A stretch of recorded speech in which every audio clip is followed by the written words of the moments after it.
locked in. Look at what we have here, folks. To the only show that matters. The cream of the crop. Duke loves wrestling. And there is no one that does it better than your host. I have come here to chew bubblegum and kick ass. The Duke. And I'm all out of bubblegum.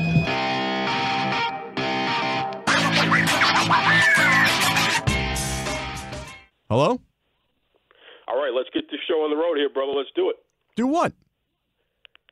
The hell you mean do what? Do the Duke Loves Wrestling podcast. Come on, man. I'm here with Ryan, as I am every week for the past several years, doing our multi-part series on the Covered Bridges of New Hampshire podcast. We're not going to do this crap again. And listen, tell Ryan that I got a lot of messages about his performance last week, and it wasn't good. Hey, wait a minute. Hold on.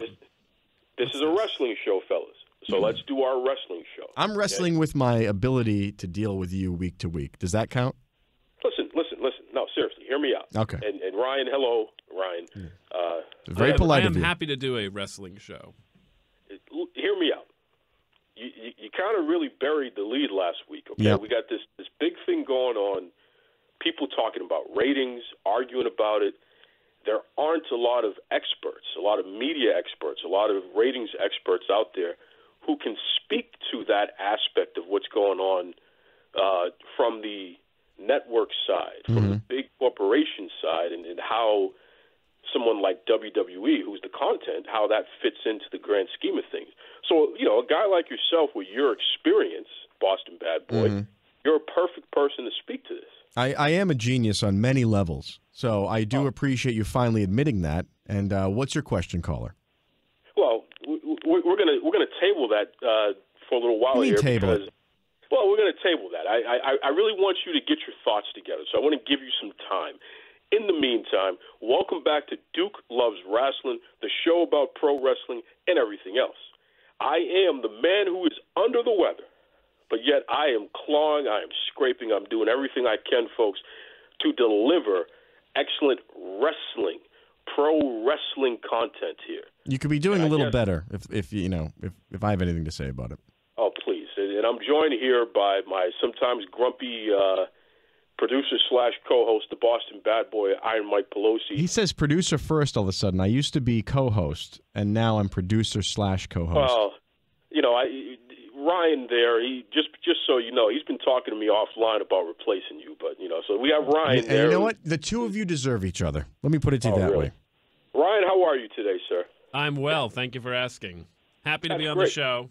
I'm helping happy out. The I know we're a bit short-staffed due to illness. So right, exactly. We had to bring someone. And I'm starting to think I was poisoned. I mean, this might be one of those.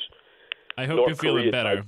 I heard you were on that Scientology measles ship. Is that is that you still docked in Antigua or whatever? Or? I will not confirm nor deny anything. I'll just say that I'm hanging in there. All right. Yeah, can we get the wrestling going, please, so we can get it over with? Well, listen. In fact, just so you know, I already took the liberty of having a solid interview with a fantastic young lady that we're going to drop in there a little later. You took the liberty? You're taking liberties now. I take plenty of liberties. So let me just go over some top stories here. And I want to start with the biggest story. Normally I end with the biggest story. I want to start with the biggest story. The biggest story is today, okay? We're talking Thursday, the 9th of May, 2019, 10:30 p.m. Eastern Standard Time. I want everybody to tune in to the Klepper Show on Comedy Central. The Klepper. What the hell's the Klepper Show? I saw this some today. guy, Jordan Klepper. He's some kind of comedian-wise guy, what have you. But here's why.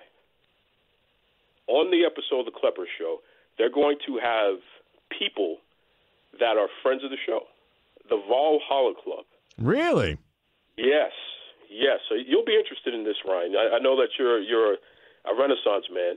So these are Army veterans who have come back from the Iraq War and what have you, and the way that they cope with PTSD is pro wrestling.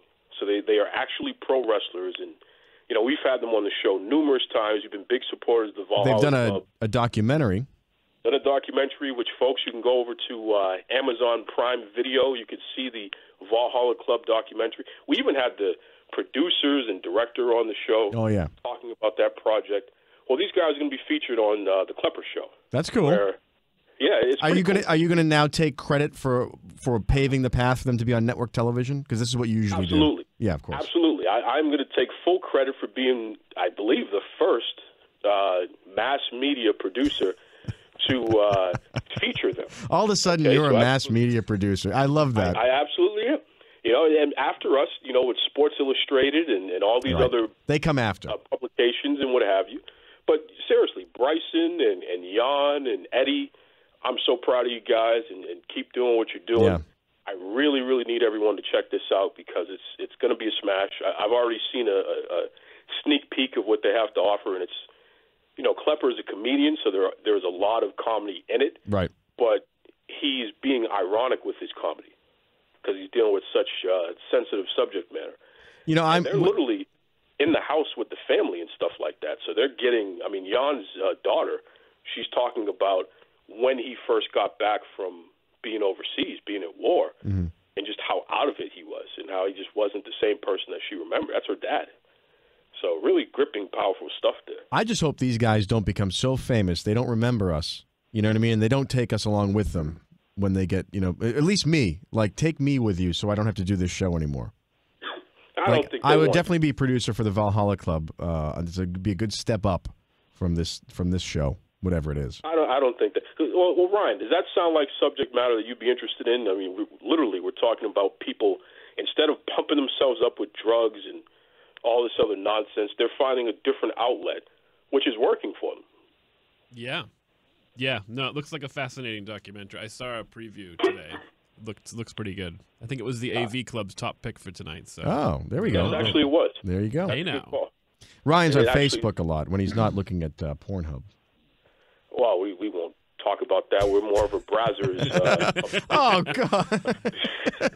Can we move on, please, before I get nauseous? There's nothing more also-ran than that statement. Yeah. Yeah. And listen, we'll have Eddie on the show sometime soon, just to give us an update on where everybody's at this point. That's great. I think that would be pretty interesting. Yeah, that's finally doing something for someone else, Duke, which would be nice for you because you do everything. You're just so self-centered. So bring the guys on, help them out a little bit. Charity. Well, it's kind of funny that you say that because considering the fact you never wanted them on the show in the first place. Oh, get the hell out of here. Kind of rude of you. Yeah. Remember when you were talking to Bryson and you wanted to talk about tanks and all this other Yeah, because the guy drove tanks. That's actually interesting subject matter. Not wrestling. Sorry, did you ask a guy with post-traumatic stress disorder from war about his tanks? I did. Yeah. I did. Yeah, good, great. You're really... No, he started talking about the tanks, and I said, you were a tank driver.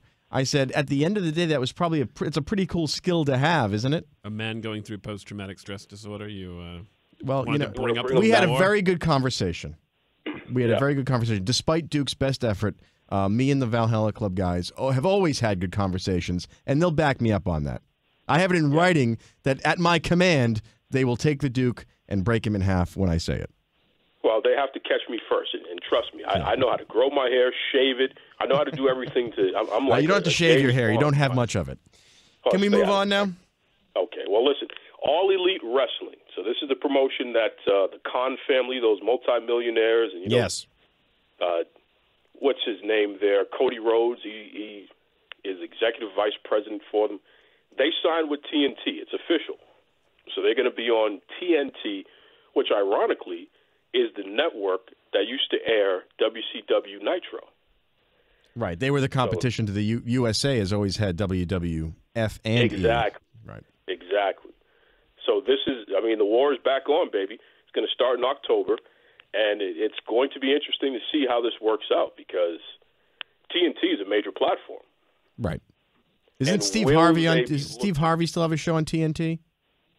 I didn't know he had a show on TNT. Oh no, I'm sorry. I'm thinking of who had the nighttime show that Conan is Conan on Conan's on TBS. Conan's on TBS. Was owned by the same family. Was it George Lopez had a TNT show? Yep. That's what I'm thinking of. Yep. That's what I'm thinking. George Lopez and Steve Harvey mixed up. Well, they're both of them are so generic and they're just everywhere and nowhere at the same time that they're interchangeable as far as entertainment personalities. Listen, both of those guys could destroy you. So you just be careful what you say, boss. Steve Harvey's a little nuts. I think he could destroy me. George Lopez seems like he the doesn't power of the bother. Lord. Steve Harvey likes to let people know that he's from the projects originally. Yeah, he's letting you know that because he wants to, like, that's his street cred. I'm from the project. Hey, can I just say, earlier today, I was at work, and one of the higher-ups, we were busting his chops because he bought new sneakers, like, Vans, and no man in his 50s really should be wearing Vans. And we were busting chops. And he said, it's funny, though, these sneakers are comfortable. I paid, like, I don't know, $85 for them or whatever. And he said, it's amazing when you buy your shoes more expensive than $30. I go, a man in your position, why are you just now buying shoes more than $30? And he goes, well, I'm from the projects. And I go, I don't want to hear it. I don't want to hear it. Wow. What is that supposed to mean? I'm from the projects. I know how to dress myself. So you want to shame him for finding a way to keep his wealth. That's what you're doing. Oh, yeah. Is that what it is? The mental gymnastics you just went through to get that sentence out. Okay. We'll move on from that. Yeah, moving on before we get yanked off the network here. WWE embarrassing talents who want to leave. Oh, boy. So the Revival, who, arguably is one of the best tag teams in the world, they put in their notice. They say, listen, we want to be let out of our contract. What did the WWE do? They added more time onto their contracts, which we talked about before. Which makes no sense. How are they just unilaterally adding more time? You're saying because it was owed time from injury? Is that what it was? It's owed time from injury, and that's built into the contract. All right, so they're not really adding time then. And shouldn't these knuckleheads have known that would be happening when they gave their notice? Like, what do they expect to happen? Well, it only gets worse. So they ran a storyline where the Usos were filming them in the locker room, and the Revival were in towels shaving each other's backs. Shaving cream and all. It only gets worse. That was last week.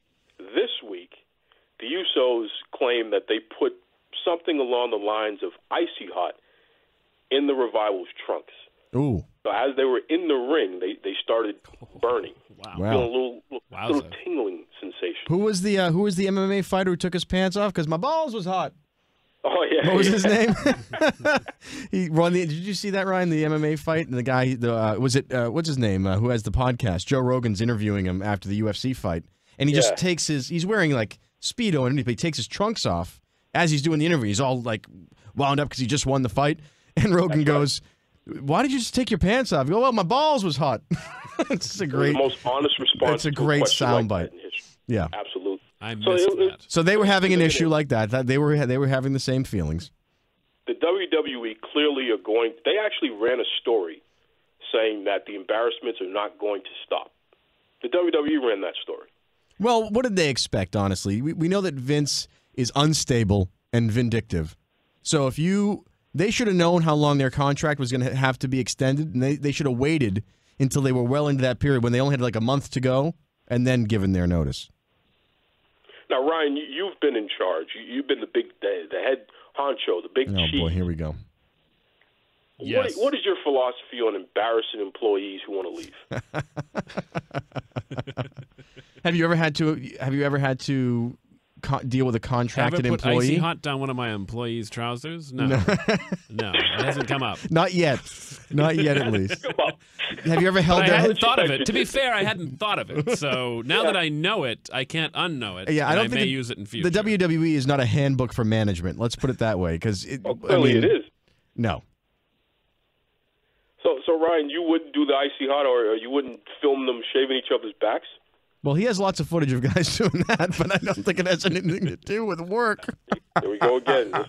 But my question, Duke, is obviously the question with wrestling is always what's real and what's not real, what's hype and what's not. And in this situation, I mean, if you were in a real workplace, this would be considered constructive dismissal and bullying. Right. So do they have a claim in that way, or is this just all part of the show and we're all supposed to just laugh along with it? As long as they get paid, the WWE has complete creative control over how they use the characters. Even when they're not on the stage, as it were, when they're back. Well, backstage is part of the stage, It's part of the show. Yeah. They're filming a segment for the show. Well, so that a difference there would be the who was the announcer that was being badgered with a racial. Mauro Ranallo, yes. So he was off stage, behind the scenes during the, off TV stuff, people were using racial slurs and stuff and doing that. And that became an actual workplace bullying incident that the WWE could barely weasel its way out of legally. Yes. So most of the stuff is work. It's most of that backstage. It's just hard to tell whether we should be upset about this or whether this is just a plot line to laugh. Well, I think it's a situation where, okay, well, we're not going to let you go, so you're going to have to fulfill your contractual obligation. Well, there's no professional courtesy in the WWE. If you cross Vince, your phony baloney life is going to be miserable along with your real life. Well, that's what's happening. You're not going to get a chance to enjoy your work life at all. We're going to bury you for the next 8 months. Right. So both professionally and personally, value is so low that maybe no one else wants to sign you after we're done with you. Right.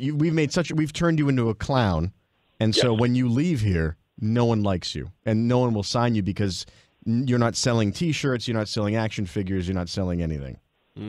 Well, this is kind of what they did with Dean Ambrose too, where they just every single match he had for the last 90 days of his contract. Because he wouldn't sign a contract where they were going to pay him $1 million a year, by the way. For the last 90 days, he lost every single match every single week. They literally and he had to just sit and take it. He wasn't reaching for the brass ring. Yeah. No, well, that's his problem. They were going to put him in a match with Nia Jax and have her beat him, which is an uncommon thing to do, especially for a superstar on his level. But they were going to do that, but I think she got injured, so they had to scrap that. Do you think that these guys, when they're coming up and they become signed to the WWE, that they know this is what's happened to people before them, right? So there's a young guy who's getting signed who sees what happens to Dean Ambrose when he wants to leave, right? But they all sign with WWE because they just might be The Rock, they just might be John Cena, and make multi-trillions of dollars outside of wrestling. They're willing to roll the dice to have this happen to them, which happens a lot more often than becoming The Rock. Well, I think it has a lot to do with, it happened to that person, but it wouldn't happen to me. Right. I'm special. That was like this podcast. Like, we could do a podcast. It could be good. It'll never happen to me that I'm stuck with the Duke for the rest of my life talking about wrestling, which I give 0 Fs about. I should mention I had a meeting with the network, and you and Duke are stuck together for the rest of life. Oh, that's great. Thank you. And Thank Duke, you, Ryan. your contract has been extended by 2 appearances due to your sickness. So you're going to have to do an additional... Whenever your contract ends, which it is forever, so this will be after death. After death, you'll still have to do an additional 2 episodes of this podcast. I, however, will be gleefully in hell enjoying my time. Well, we'll find away a way to from fix you. That. We'll find a way to fix that. You'll just be. Are we done with the news here? Jar. Are we just? No, we're not done with the news. Speaking of Dean Ambrose, now that he's not in the WWE, he just signed on to a project to appear in some movie called The Cage Fighter. So he's going to pretend to be an MMA fighter in a movie. It's going to be one of these direct-to-blockbuster video, movies, It's isn't it? Be. I can't imagine that's going to be released in theaters because without the WWE backing, who the hell is going to see that movie? Well, and again, who the hell is Dean Ambrose? It's funny because these movies that all go direct to video, they all require the same amount of work that blockbuster movie, like giant movies, require. Yet hundreds of people involved. Hundreds of people, thousands of man hours. Just to produce a Hallmark movie. Right. I mean, so that's amazing. Pretty big business. Yeah, I know you watch Hallmark movies because you have issues. But let's not talk about that. I'm very upset that Aunt Becky is not on Hallmark anymore. How dare they? She's going to be on Orange is the New Black before pretty soon. Yeah, right. Are we done with the news? No, we're not done. New SmackDown Live Tag Team Champions, Daniel Bryan and Luke Harper. Eric Rowan. Mm-hmm. So can you believe this? Daniel Bryan is now a tag team champion. I can't believe they're letting this guy wrestle. He's had so many concussions that one more and his head will just turn to glitter. He wasn't even aware he was wrestling. Right. He's the only one that doesn't know he's a tag team champion.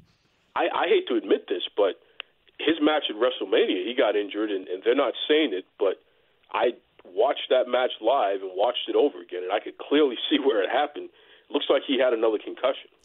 Listen, I'm going to say that in the modern era of wrestling, the guy that brings down the WWE because of CTE is probably going to be a guy of his level. You know what I mean? It might be him. Because the other guys that we've talked to, unfortunately, it wasn't as big, it wasn't as publicly owned. You know what I mean? It wasn't that their voices aren't as heard. These guys are major television presences. Sure. So when the tide does turn and they turn heel against the WWE, I think that's when something's really going to get done. Once again, they need a union. Need a union. Well, WWE's doing everything in their power to prevent that. Of course they are. Of course they are. Of course they are. Just like Delta Airlines. Did you see that thing with Delta Airlines? I saw that today.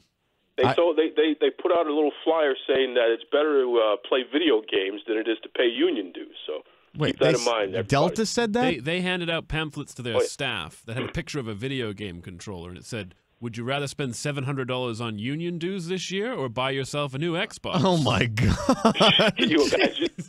And I'm sure some people who handle baggage for them were like, "Yeah, I do need the $750," because they're not looking at the big picture here. I didn't get my tax refund. Yeah, that's unbelievable. Play my Xbox.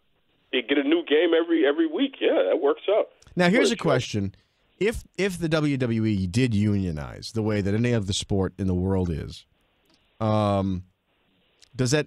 I think Vince thinks it puts him out of business, but I don't know that it does. No, I don't think so. I mean, it didn't put Hollywood out of business.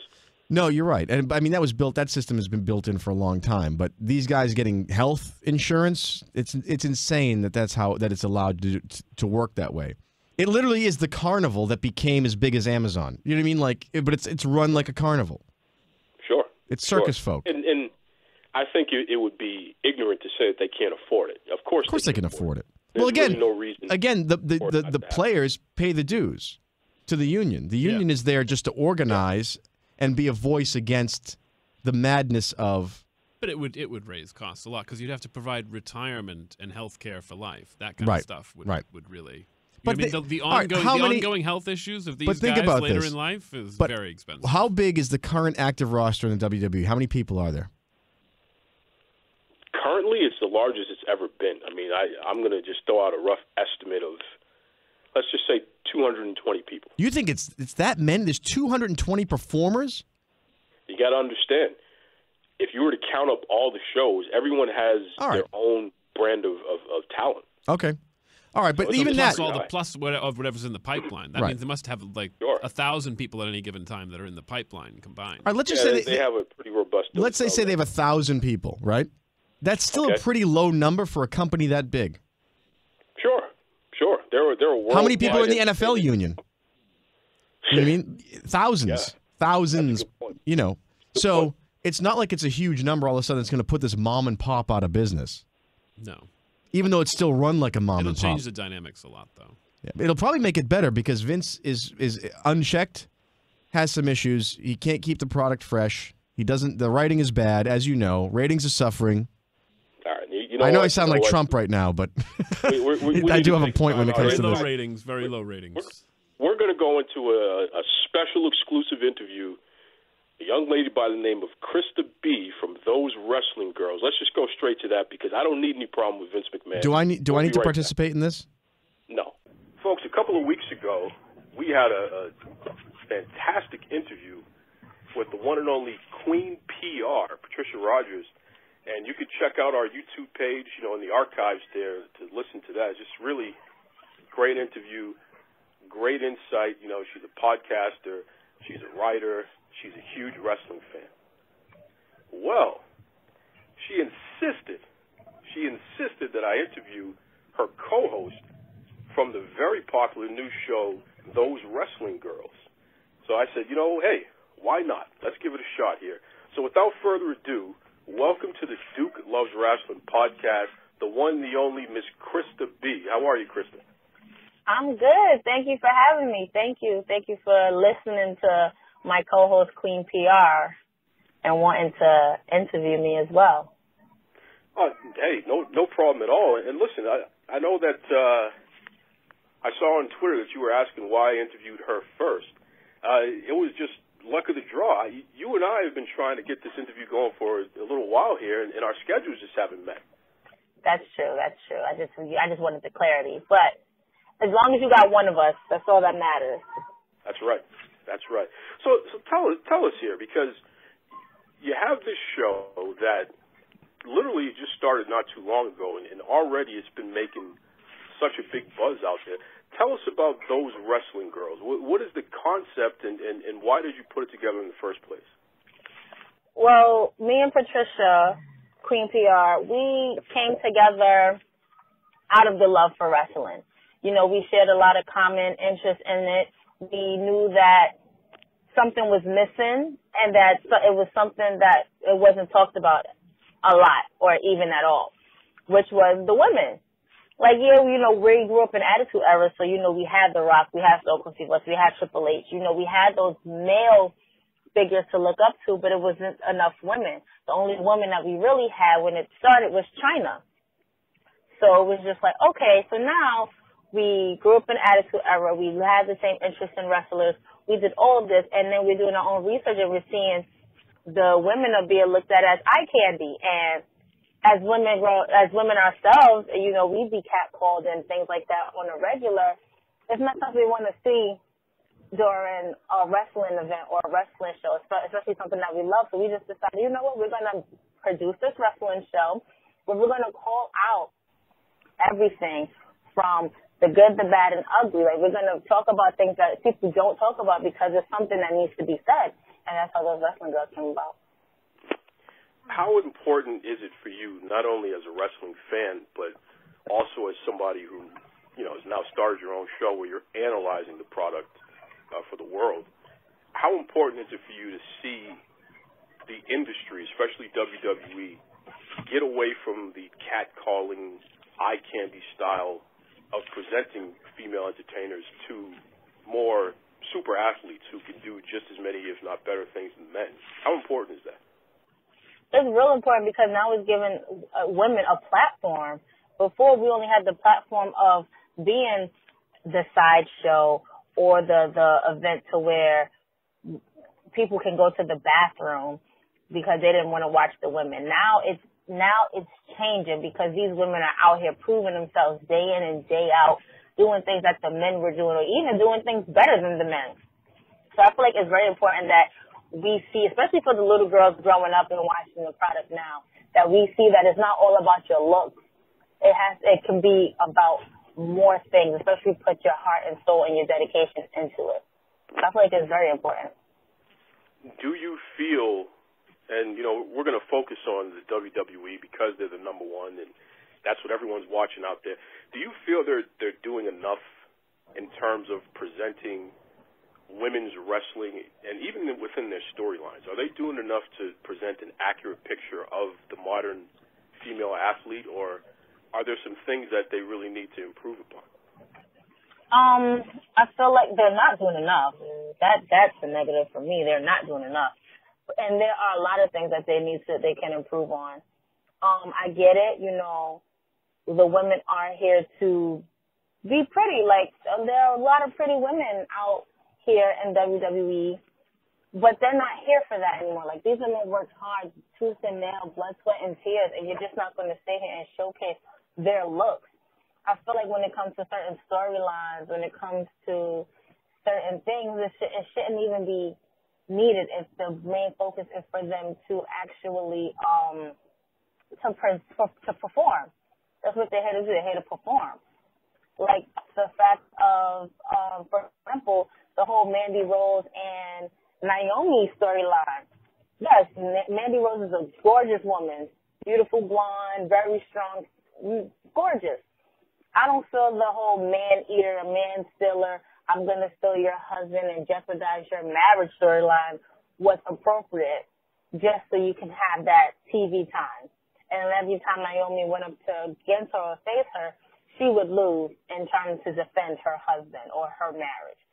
That's something that's not needed. If you wanted to make a storyline with them, do something different. You don't always have to use your assets to get that push on TV.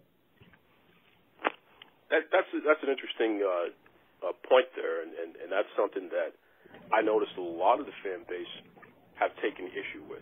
The way that Naomi in particular has been presented over the past year, where she's this territorial wife and this, I don't know, ghetto-centric person as opposed to this super athlete, very well accomplished, who has held titles not only in the developmental but also on the main roster. And quite frankly, she's one of the more popular people in the company. So to put her in these weird storylines where it's, you ain't going to take my man, what are we doing? Right, exactly. And that's what kind of gets me upset, because it's just like you're using her as a black woman, being that rowdy, rah-rah, this is my husband, you're not going to, all of the whole, to say, ratchet side of her, to present her to make her look like as that typical black woman when she's more than that. And that's where the cultural appropriation comes in, and WWE fails to see that they're culturally appropriating, these athletes.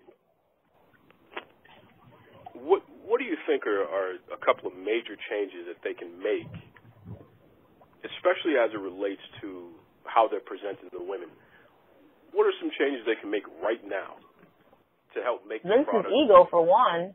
What do you mean by that? Because everybody knows Vince has a thing for blonde hair, blue eyes, big boob women. It's been said, it's been seen. So now, because you have a look at from Sable to Trish Stratus to now Charlotte Flair to now Lacey Evans, it's like you always want the typical Barbie doll looking athlete in the center. So you're not gonna give people a chance that look like Naomi or that look like Becky or that look like Bayley, even Sasha. You give it to them for like 2.5 seconds and you take it away from them. Like, he has to throw that whole machismo ego out the window and give everybody a chance. You said you would listen to the divas. You said you listened to the WWE universe. But then it's like you turn around, you slap us in the face. I was heartbroken when Becky was suspended for that little bit amount of time, and she had to fight her way back just to become Becky 2 belts at WrestleMania. If that was Charlotte, that would not have happened to Charlotte. I was upset, and I said this in our latest episode, our WrestleMania episode, that Charlotte was just handed it to her. She didn't deserve to be in that spotlight during that moment. It was Becky's spotlight. And Charlotte just came and took it, just like Charlotte's about to try to come take it again, that Money in the Bank. He has to change that, the blonde-haired, blue-eyed person is who I want as my face for the women's evolution because I'm attracted to that and everybody else is attracted to that. No, they just need to listen more. They need to listen more. They need to change their creative as well. Well, listen, I understand people would take issue with my good friend Vincent Kennedy McMahon and some of his decisions, but one of the greatest decisions he ever made was taking a super athlete like Charlotte Flair and putting her in a position where she could elevate the entire roster. And, I really disagree with you with some of the things that you're saying, especially as it pertains to Becky Lynch, who is nowhere near the quality of athlete as Charlotte Flair. Charlotte Flair is awesome. So, yeah, she has big boobs and blonde hair and all that good stuff, but she can also out-wrestle everybody, including Becky Lynch. So I disagree with you. But I thought you was interviewing me, right? Or am I interviewing you? Well, this is my show. I'm interviewing you. Right. So this is how I feel about it and about Charlotte. Your opinion is cool, but you have to listen to what I'm saying. I'm not ever taking Charlotte's ability away from her, ever. But my thing is that if you guys feel as if Becky is not up to par, then actually give her that chance to prove herself. Every time she has that chance to prove herself, it's just taken away from her. Survivor Series, her face was broken because of Nia. Then WrestleMania, she's suspended. Royal Rumble, she loses to Asuka, comes back, and then it's like, have Becky literally chasing her tail, trying to prove herself, and then when Becky's suspended, Vince comes and gives Charlotte a chance to be in the main event. That wasn't fair. Like, people are kind of tired of seeing Charlotte. Either we want Becky, we want Bayley, or we want Sasha at this point. Give us the other 4 horsewomen, not just Charlotte. That's only fair. Okay. We're talking to Krista B of Those Wrestling Girls. Walk me back here, because you clearly have some very strong opinions about the wrestling product out there. Talk to us about your fandom and your journey being a pro wrestling fan. How did this all begin? It all began with, well, my brother, when we were younger, he will always watch it. And I think my fandom stuck when The Rock premiered at Survivor Series in '96. I was 6 years old, and I remember the whole blue getup and the pineapple type hair and all of that. And ever since then, and then it transitioned to that Attitude Era, and they gave The Rock a microphone, and it was a wrap. And that's exactly how I became a instant WWF at the time, now E fan. And I was always like with one of the boys. So that's how it happened. Okay. And let's fast forward to today. I mean, now you have like a million jobs. I mean, if somebody were to look at your resume, they'd probably be reading that for a couple of hours there. Do you want to give an idea of generally outside of wrestling, who are you? Outside of wrestling, I am Krista. Who is Krista B outside of wrestling? Ooh, that's a lot. I do a lot. I'm a multi-talented, multifaceted woman of color, who is just really trying to make it bigger in this industry, whether it's doing video production, whether it's doing podcasts, whether it's teaching video production or video editing or whatever the fuck. That's just who I am. I'm always teaching something to somebody, and that's just how I'm always going to stay. Now, if you take a look at some of the things that people have been talking about, just transitioning back to the product here, do you support the notion of the brand split, or do you feel both SmackDown and Raw should have the same characters going at it with each other every week? At first, I wasn't too fond of the brand split, but now that I look at it, it's like I do support it because you don't want to see the same stuff over and over and over again. Like, it gets boring and tiring. And it's just like, oh, okay, we're watching this again. It makes you not want to watch it. It's very draining to see the same thing over and over and over again. So I do like the brands, but I also do like the fact that now with this whole wild card thing, anybody can come up, just like with the shake-up. Anybody can come up. Anybody can be on different shows. So I'm liking it because it has more room to give you different storylines, different feuds, different allies. So I'm liking the whole brand split because you never know who comes up, who leaves, who turns on somebody. You never know. Within the wrestling community, do you feel that your voice and your opinions are respected, or do you find yourself being challenged most of the time? Both. I feel like if they challenge you, they do respect you. I feel like if they don't say anything, that's when they don't care, if that makes sense. I feel like go ahead. Well, in relation to people who you feel don't care, why do you think that is? Because they just want to be wrapped up in their own self and not really care to hear anybody's opinions about how we feel about the product. Because I feel like whatever they say goes, and whatever we say is just like, whatever, she's just a female, she doesn't know what she's talking about. So that's how I feel like, if they don't respond, they don't give us a reaction, then they don't care. Do you have any advice for other female fans of color in terms of the community itself and how to continue to thrive and make their voices heard? Just keep doing what they're doing. Use social media as an outlet. That's what we do when we're not producing content and putting videos out. We're very vocal on our social medias. They can definitely follow us on Twitter at T Wrestling Girls and Instagram and Facebook at Those Wrestling Girls. You be very vocal. Just make sure that whatever you say, because there's always going to be somebody who's going to respond back. There's always going to be a troll trying to push your buttons. Just make sure that you are ready for those rebuttals, because everybody's not going to agree with you in your opinions. But I just say just keep going, doing what you're doing, being very vocal, being very supportive of others, learning your product, learning the history of that product before you even say something. If you want to pursue something like as a podcast or a blog or whatever, go for it. And just support yourself before you can have other people support you. Very well said. Listen, Krista B from Those Wrestling Girls, I'm a fan of what you and Queen P.R. are doing. I think you guys have a great show. And Thank you. Thank you. Always popping, which is cool. I do have to let you know that Vincent Kennedy McMahon is a good friend of mine. And okay. I don't think he's going to be too happy about the fact that you've been so negative about him on this episode or that you spoke to me the way that you did. So just know. I think he'll be all right. You will too. It's okay.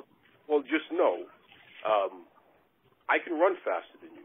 So don't ever think that just because you could talk all big and tough and what have you, that means that I can run faster than you. So I just want to put that out there. Okay, we'll see. I'm from Brooklyn, so I don't know. Oh, don't hurt me. Her name is Krista B. She's from Those Wrestling Girls. Krista, thank you for joining us. Thank you for having me. Well, she straightened you out, thankfully. That was enjoyable to listen to, I'll tell you that. Listen, I'll say it one more time, and Ryan, you're my witness. I'll sue. Oh, okay? Get the hell out of here. I don't know who these people think they are. They're going to come and talk tough to me all the time. Now, I can run faster, and I can sue faster. You can't sue. Now, as Ryan will attest to, I was the captain of the mock trial team in high school, and I know the law, and I know that you have no case to sue anybody, nor will you ever. Well, we'll see about that. Just remember, my good friend Vincent Kennedy McMahon, he has some deep pockets. We'll find a way. Yeah. That Russian money does run deep, doesn't it? And listen, that whole connection goes straight to Washington. Yeah. Billions and billions. By and way billions, of Moscow billions. and the Deutsche Bank. You saw what happened with the Red Sox today. Oh, the Red Sox, Okay, you saw what happened with the Red S-O-C-K-S. Sox. Yes. How is it that no? Wait a minute. Before you get into whatever nonsense you want to drag me into, how is it that no person of color, right, from the team went, and it was okay? We're okay with it. I saw a person of color in the photo today. I was unable to identify. Maybe was it a staff member at the White House? Yeah, it must have been, right? It must have been. Yeah, they're trying to diversify the photo. Doing a call out for any. Yeah. Do we have anybody working downstairs? Maybe any people of color that can come upstairs. Anybody working in the back office there? How do you do that though? How does Tom? What's his name? Who's the owner of the Red Sox? Tom Werner. Yeah. How do they see the split be that obvious? You know what I mean? It wasn't like, 5 guys didn't want to go. It's like, no, every person of color didn't go. How does that work, Duke? Tell me. Tell me, in your experience in politics and all this shit, how does it work? I think when you have a situation where even your team manager, the guy who's in charge of coming up with the strategies that provide your success, like Alex Cora, I mean, he's the skipper, right? Yep. He's the coach. When he says he's not going, right, people still go. I think that lets you know how much people give a damn about the concerns about the president. Right. Well, the thing is, and I want to know that if Bill Belichick said to the team, "I'm not going," do the rest of the Patriots go without him? Of course not. No. So there's a weird power dynamic there, and I think that comes from the ownership of the Red Sox. That the almighty dollar is, bigger than anything because they lost money for so many years. They're not letting one nickel go by not pumping up the White House visit, whatever it takes. And listen, that guy in Washington has not been very friendly to the Red Sox ownership because they also own the New York Times, don't they? Do they? He's always taking shots at them. Well, I'm thinking, Bezos owns the Post, right? The Washington Post. Yeah.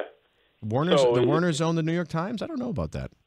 They own the Globe. Isn't the guy's name John Henry? Yeah, John Henry. John Henry. Yeah. Yeah, I'm pretty sure he owns the Times, and he owns the Boston Globe as well.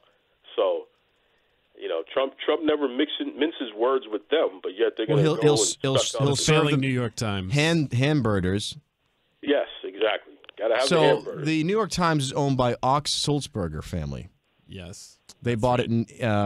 They actually have owned it since 1896.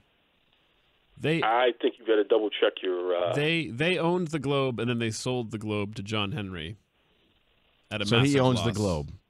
He owns the Globe. But he doesn't own the Times? I thought he owned the Times as well. It's like New England Media Company because they also own New England Cable News. And New England Cable News, bastion of news. Sure. Anyway. So you're saying that John Henry didn't get the Times in that deal as well? No. Carlos Slim is the top shareholder in the New York Times. Look at that. A Mexican billionaire. Hey, that explains why Trump runs his mouth about the New York Times. Carlos Slim, nobody. He's a nobody. The failing Slim. Carlos Slim. All right, what are we doing here? Are we done with this show now? Oh, well, listen. Seriously, Boston Bad Boy, right. you're a But person, there's more. And Ryan can attest to this. You're a person who has worked in media pretty much your entire professional career. I am a person, yes, I am. Well, he's been at media. I've never seen him working. And you've worked for two of the largest entertainment companies in the nation. Yes. I mean, the king of all media. We can barely say that. Yes, I'm like Howard Stern. I'm the king of all media. There it is. Hey, now. I don't know. But Howard Stern's going to be teaching classes, by the way. So shout out to Howard Stern. I think you should pick up on his classes. Exactly right. Right. Anyway. There's a discussion going on, and I tried to get into this last week, and you two were on that wacky tobacco, whatever the hell you were doing, so you were acting up. But let's really dig into this now. All right, go ahead. You have two companies, USA Network, which I believe is owned by NBC Universal, and you have Fox, literally the Fox broadcasting company, regular Fox. They both paid the WWE $1 billion each for airing rights. USA got Monday Night Raw, which they've had, and Fox got SmackDown Live. Is that traditional Fox or is that FX? No, that's Fox.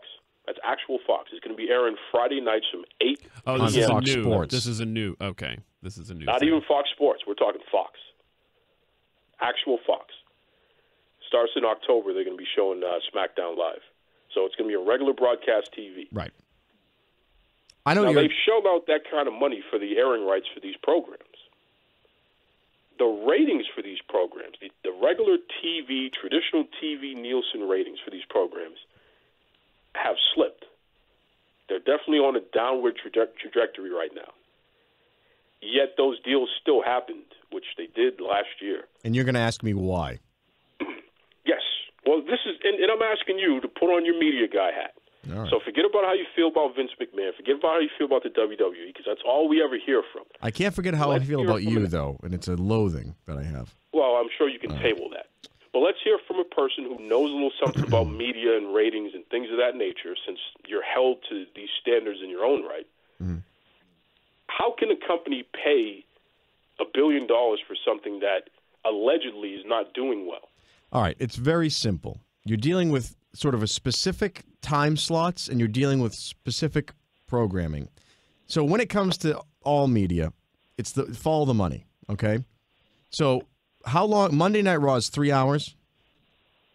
Yes. All right. And SmackDown is going to be bumped up to 3 hours. 3 hours. Okay, so that's 2 hours right now. They demanded that extra hour of time. Yeah, I'm not surprised. So Monday nights and Friday nights, which is when the other one's going to air, right, are historically dead nights for television. They're historically bad nights, okay, where television viewership falls off the deep end. You'll notice that when a television show starts doing bad, a sitcom, they'll start moving it around days to day. On a new night, on Friday, they try to find a place where it can work. And if they're ready to dump it, usually it's going to go to a Friday night. Think about when Seinfeld was on TV, Friends, when NBC had that massive lineup. It was Thursday night. Friday, dumping ground. Follow me on this? Sure. Okay. So, they're going to pay them $1 billion for this programming over how long is the term? I believe it's a 5-year deal. 5-year deal. So let's just take one of the 5-year deals, right? So one 5-year deal, it's $1 billion divided over 5 years, right? For 3 hours of programming a week. Let's say the Fox deal, the Friday night deal. And that's every week of the year. That's every week of the year, 52 weeks of the year. Okay. So 3 hours of programming. I can scratch out the math here a little bit, and we'll just rough numbers, okay? That's $200 million a year. That's right. Divided by 53 weeks. Right. So I've done the math here. I've got my little scratch pad. What my thought is initially, and as we dive into this, it's going to be they're actually paying. The networks are actually getting the WWE content at a discount because it was never about ratings. It's about building a platform of something they can stick commercials into. So the amount of money they paid sounds like a lot of money, but it's actually they're paying probably below going rate for that amount of television time in those time slots. So think about it. If you divide all that money up, right? They're paying about $1.2 million per hour of programming per week. So let's call that $3.6 million a week that they're paying for that Friday night show. Just as a guideline, your average episode of The Walking Dead costs between $1 million and $2 million to make. Right, and that's 40 minutes. That's a 1 hour show. Yeah. Right? So they're paying about the going rate, and probably a little bit less because they're probably making deals that they're getting kickback on some of the WWE when they have those tie-in commercials and all that. So you think of, like, Ryan, like you said, Game of Thrones. How many? That's $10 million an episode. Game of Thrones is the most expensive to make, which is $2.5 to $3.5 million per episode. Right. I know the Grand Tour, when they broke it down, they almost had $10 million an episode for a 6-episode season, which is, those numbers are wacky. But think about that, right? So an episode of Survivor is about $2 million to make, right? So how much are they going to say they're going to get? Because the WWE is making how much money a year? They're saying. They're saying that the two deals combined are going to be roughly about $320 to $350 million. That they're going to make off of advertising and all that. But think of how much money the television networks are going to make plugging in commercials. So if they're paying, if the networks are paying for time slots that nobody wants, why would they pay to have original programming done to put it in a time slot that no one's going to watch when the WWE is producing 3 hours of television for almost zero overhead because it's filmed in an arena with a bunch of live actors essentially? They could put that on, load it up with commercials, and there's no thought to it. So they never cared about ratings. They don't care about ratings. They want to make sure they have a platform to insert their national commercials into. They're going to give a cut to the WWE, of course, but they're still going to make money because they're not actually putting out that much money for that extensive programming that's essentially a long infomercial. It's long-form commercial. I would say both sides are getting a good deal. You've got to also think that ratings aren't all about the actual number of people. It's about the age brackets of the people. Right, and the demographics. So you look at wrestling, obviously those are key demographics.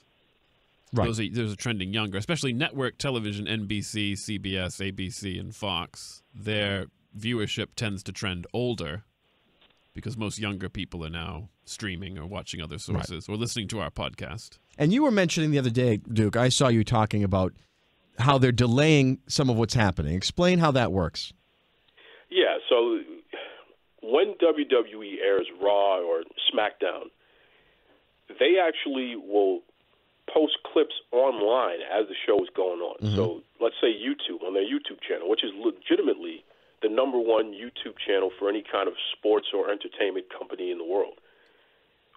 If Mike body slams Ryan right now, and that's part of the show, within a few minutes, they actually will post the body slam. They'll post that clip. Mm-hmm.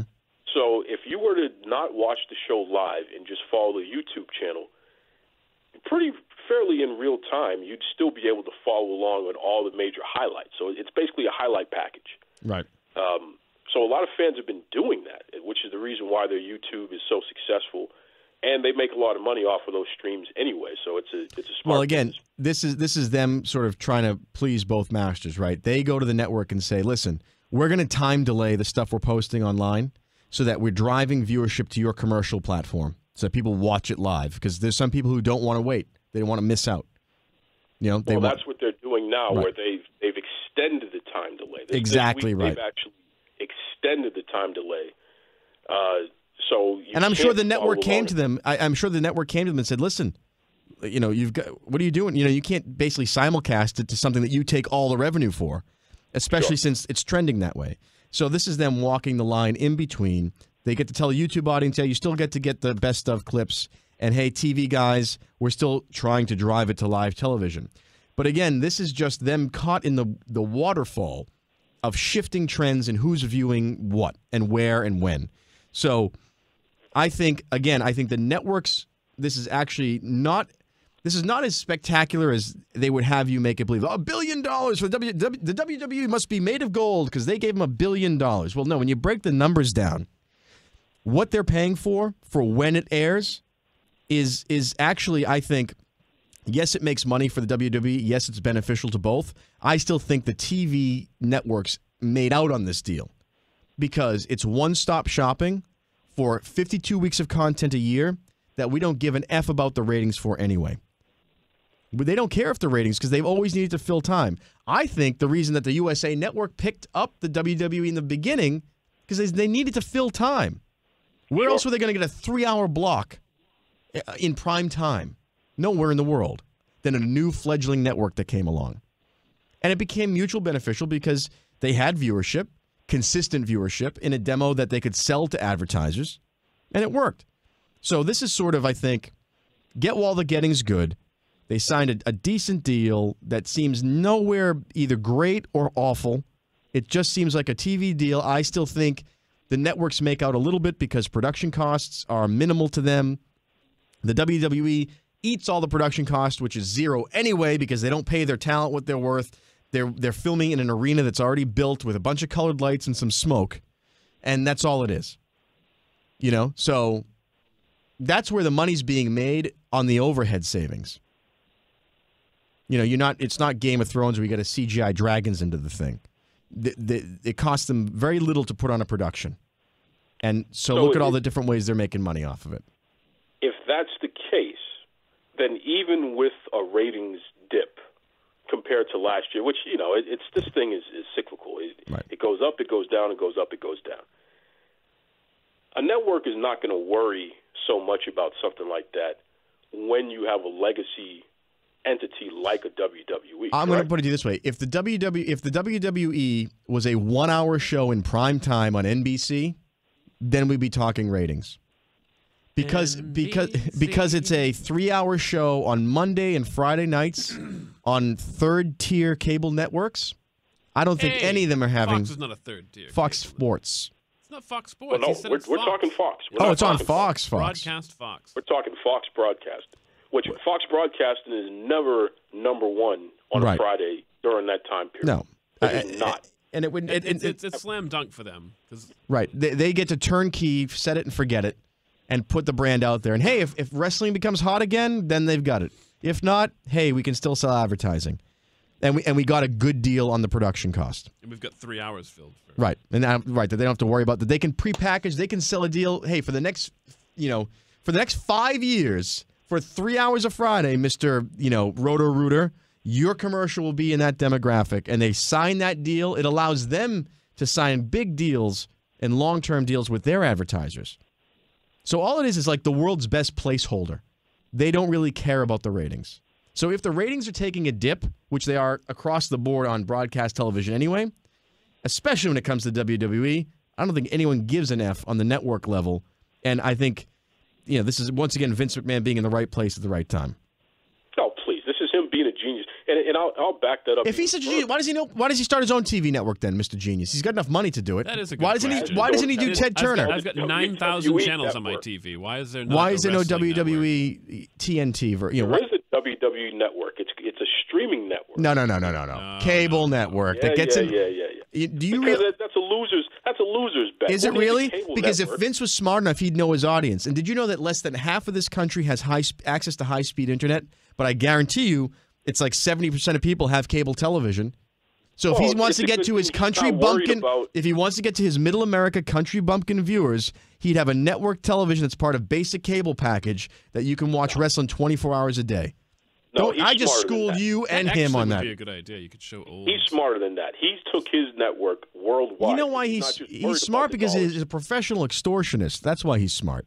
Oh, please. He extorts he got even smarter.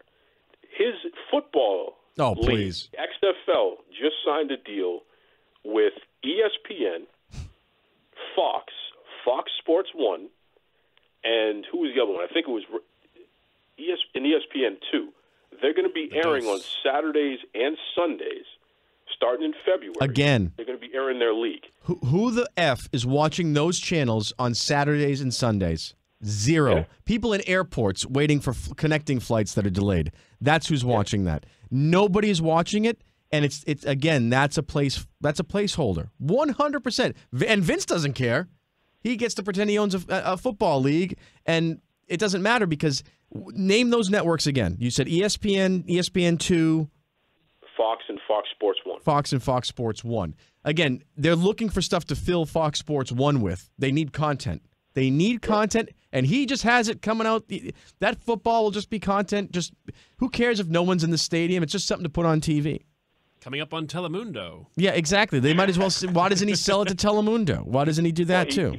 He does air wrestling content on Telemundo. That's a fact. So again, what this world has turned into is content is king, and I hate to say that because it's so trite, but it doesn't. It matters and matters less and less what the quality of the content is.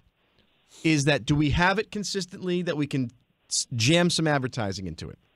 And so that has always been the wrestling thing. There's always been too much wrestling on television, and it's because it's easy to make the content. The three of us could put on a wrestling with no money, just a camera. You know what I mean? We could do it, depending on how well you want to do it. That's another thing. But we could. It's so low overhead. You could do a professional wrestling show shot entirely on iPhones. Why not? Sure. You just need the actors, a view of the action, and let it go. So there's no overhead. It's huge amount of content. They have a huge library of the back catalog of stuff. That's what these networks care about. Can you fill the time, and can I lock you in so that I can sell that time for the next 9 years? Because if it's scripted television, who the hell knows? Actors die. Things change, tastes change. Not Mark Harmon. No, but Mark Harmon remains the same. And I think that's the most important lesson we can learn from today's episode. It's been a pleasure talking to you, Duke. I think I want to end now. Let that be a lesson to all you nerds out there. You don't know what you're talking about. WWE is going to continue to make money. They're fine.